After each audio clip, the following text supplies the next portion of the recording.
নমস্কার। জয় ভগবত গীতা। হরে কৃষ্ণ। দুঃখে কষ্টে যন্ত্রণায় সহজভাবে বাঁচার উপায়। ভগবত গীতার জ্ঞানে গীতাঞ্জলি জীবনধারায় সবাইকে স্বাগত। আপনি কি কখনো ভেবে দেখেছেন কেন জীবনে এত দুঃখ, কষ্ট আর যন্ত্রণা আসে? আমরা চাই সুখ, কিন্তু জীবনে যেন দুঃখের মেঘ সবসময় ভাসে।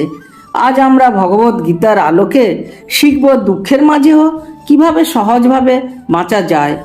শ্রীকৃষ্ণ অর্জুনকে বলেছিলেন, দুঃখে কষ্টে স্থির থাকা, সুখে অহংকার না করা, এটাই যোগীর চিহ্ন। এই জ্ঞান শুধু যুদ্ধের নয়, আমাদের প্রতিদিনের জীবনেও প্রযোজ্য। তাহলে চলুন ধাপে ধাপে জেনে নিই গীতার সেই চিরন্তন উপদেশ, যা আপনাকে জীবনের ঝড়েও শান্ত ও দৃঢ় রাখবে। প্রথম উপায় হলো মনকে স্থির করা। দুঃখ এলে আমরা মানসিকভাবে ভেঙে পড়ি, কারণ আমাদের মন নিয়ন্ত্রণে নেই। গীতা বলে, মনই বন্ধু, মনই শত্রু। যখন মন নিয়ন্ত্রণে আসে, তখন দুঃখ আমাদের কখনোই দমাতে পারে না। এর জন্য প্রতিদিন প্রার্থনা, ধ্যান বা জপ করুন। দ্বিতীয় উপায় হলো ফল ত্যাগ। শ্রীকৃষ্ণ বললেন, কর্ম করো, কিন্তু ফলের প্রতি আসক্ত হইও না।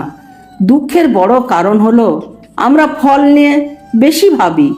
যখন আমরা ফলের চিন্তা ছেড়ে শুধু কর্তব্যে মন দিই, তখন জীবনের বোঝা হালকা হয়। তৃতীয় উপায় হলো অহংকার ত্যাগ। অহংকারে ভেঙে গেলে দুঃখ হালকা হয়, কারণ আমরা আমি আর আমার নিয়ে বেঁধে থাকি না। চতুর্থ উপায় হলো সমদৃষ্টি। জ্ঞানী ব্যক্তি, গরু, হাতি, কুকুর বা ব্রাহ্মণ সবার মধ্যে সমান আত্মা দেখতে পান। যখন আমরা সবার প্রতি সমদৃষ্টি অর্জন করি, তখন কষ্টে একাকিত্ব কমে যায়। পঞ্চম উপায় হলো সংসারকে নাট্যমঞ্চ ভাবা। গীতা শেখায় জীবন ক্ষণস্থায়ী, তাই জীবনকে অতিরিক্ত গুরুত্ব না দিয়ে এগিয়ে চলা। ষষ্ঠ উপায় হলো সৎসঙ্গ। ভালো মানুষের সাথে থাকলে মন শান্ত থাকে, দুঃখের ভাগ কম হয়। সপ্তম উপায় হলো ভক্তি। গীতা বলে, মনে মনে সর্বদা আমার কথা ভাবো, আমাকে ভোজো। ভক্তি মনকে শক্তিশালী করে, যা যন্ত্রণার বিরুদ্ধে ঢাল হিসাবে কাজ করে। অষ্টম উপায় হলো আত্মার অমরত্ব বোঝা। গীতার অধ্যায় 2:20 শ্লোকে বলা হয়েছে, আত্মা জন্মায় না, মরেও না। যখন বুঝি আমরা দেহ নই, আত্মা, তখন কষ্টের দাগ কমে যায়। নবম উপায় হলো বর্তমান মুহূর্তে থাকা। অতীতের দুঃখ বা ভবিষ্যতের ভয় নয়, এখনকার জীবন গ্রহণ করা। দশম উপায় হলো আত্মনিয়ন্ত্রণ। নিজেকে নিজেই উন্নত করো, কারণ কেউ তোমাকে উদ্ধার করতে পারবে না। 11তম উপায় হলো প্রকৃতিকে মেনে নেওয়া। জীবনে কখনো সুখ, কখনো দুঃখ, এই ঢেউ মেনে নিতে শিখুন। 12তম উপায় হলো করুণা। করুণাময় মন দুঃখে কমল হয়, কিন্তু ভেঙে পড়ো না। 13তম উপায় হলো সহজ জীবন। অযথা বিলাসিতা কষ্ট বাড়ায়, সহজ জীবন মনকে হালকা রাখে। 14তম উপায় হলো প্রকৃতির সান্নিধ্য। প্রকৃতি মানসিক চিকিৎসক, যা দুঃখ হালকা করে। 15তম উপায় আত্মবিশ্বাস। গীতা শেখায়, তুমি দিব্য শক্তির অংশ, তাই তুমি অসহায় কখনোই নও। 16তম উপায় হলো প্রার্থনা।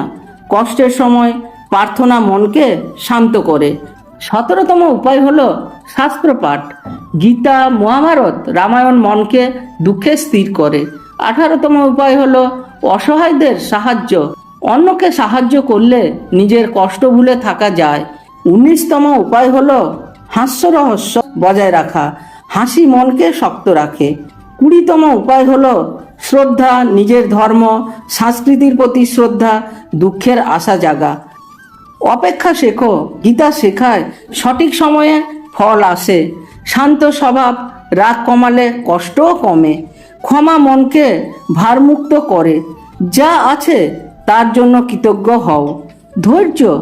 ধৈর্যশীল ব্যক্তি দুঃখে হাল কখনোই ছাড়ে না। ঈশ্বরকে আত্মসমর্পণ। গীতার 18 অধ্যায় 66 শ্লোকে বলে, সর্বধর্ম ত্যাগ করে আমার কাছে আত্মসমর্পণ করো, আমি তোমাকে রক্ষা করব। আশাবাদী মনোভাব, প্রতিটি দুঃখের পরেই নূতন ভোর আসে। নিঃসঙ্গতা ও ধ্যান, একা সময় কাটিয়ে অন্তরের শান্তি খুঁজুন। সত্যবাদিতা, মিথ্যা মনকে অস্থির করে সত্য শান্তি আনে। শ্রীকৃষ্ণের উপদেশে আমাদের মনে করিয়ে দেয় দুঃখ জীবনের অবিচ্ছেদ্য অংশ, কিন্তু সেটি আমাদের নিয়ন্ত্রণ করতে পারে না যদি আমরা জ্ঞানের আলোয় বাঁচি। ভগবদ গীতার প্রতিটি শ্লোক আমাদের শেখায় সুখ দুঃখ আসবে যাবে, কিন্তু আত্মা স্থির থাকবে। তাই আজ থেকেই শুরু করুন, মনকে ঈশ্বরের দিকে ফেরান, জীবনের ঝড়কে হাসি মুখে মোকাবিলা করুন। গীতার এই শিক্ষা আপনাকে দুঃখে যন্ত্রণায়ও সহজভাবে বাঁচতে সাহায্য করবে। এই ভিডিওটা যদি ভালো লেগে থাকে তাহলে লাইক কমেন্ট শেয়ার দিয়ে আমাকে উৎসাহিত করবেন। আমার বেল আইকন প্রেস করুন যাতে পরবর্তী ভিডিও অতি সহজেই আপনাদের কাছে চলে যায়। আর আমার চ্যানেলে যদি নতুন হন চ্যানেলটাকে সাবস্ক্রাইব করুন।